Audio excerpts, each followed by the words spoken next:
കഴിക്കാനിരുന്നപ്പോൾ ഞാനൊന്ന് തുമ്മി. തുമ്മിയത് മാത്രമേ എനിക്ക് ഓർമ്മയുള്ളൂ. കുറച്ചു നേരം കഴിഞ്ഞ് വ്ലോഗറിലെ അവസാനം മനസ്സിലായി ഭക്ഷണം ഇവന്റെ തൊണ്ടയിൽ ഫുഡ് തുടങ്ങിയിട്ടേ ആകെ സീനായി പോയി. ബ്രെയിനിലോട്ടുള്ള ഓക്സിജൻ ഫ്ലോ കട്ടായി പോയത് കാരണമാണ് ഇത് സംഭവിച്ചതെന്ന്. ഭക്ഷണം തൊണ്ടയിൽ അഥവാ ശ്വാസനാളത്തിൽ കുടുങ്ങിയാൽ നമ്മുടെ ജീവന് വരെ ആപത്തുണ്ടാക്കിയേക്കാം. ഇങ്ങനൊരവസ്ഥ നിങ്ങളുടെ ശ്രദ്ധയിൽപ്പെട്ടാൽ എന്താണ് ചെയ്യേണ്ടത്? ആദ്യം അവർക്ക് സംസാരിക്കാൻ കഴിയുന്നുണ്ടോ എന്ന് നോക്കുക. സംസാരിക്കാനോ ചുമയ്ക്കാനോ കഴിയുന്നുണ്ടെങ്കിൽ അവരോട് ശക്തിയായി ചുമയ്ക്കാൻ പറയുക.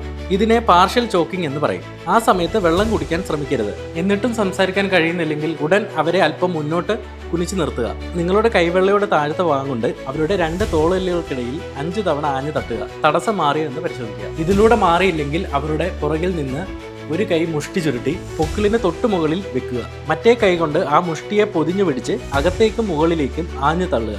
ഇതിനെയാണ് ഹെംലീച്ച് മാനുവർ എന്ന് പറയുന്നത്. ശ്വാസനാളത്തിൽ കുടുങ്ങിയ സാധനം പുറത്തേക്ക് തെറിച്ചു പോകാൻ ഇത് സഹായിക്കും. ഗർഭിണികൾക്കും അമിതവണ്ണമുള്ളവർക്കും വയറിന് പകരം നെഞ്ചിന്റെ മധ്യഭാഗത്താണ് അമർത്തേണ്ടത്. ചെറിയ കുഞ്ഞുങ്ങളെ കയ്യിൽ കമഴ്ത്തി കിടത്തി വേണം പുറത്തു തട്ടാൻ. ഈ അറിവുണ്ടെങ്കിൽ നിങ്ങൾക്കും ഒരു ജീവൻ രക്ഷിക്കാം. So be aware and stay safe.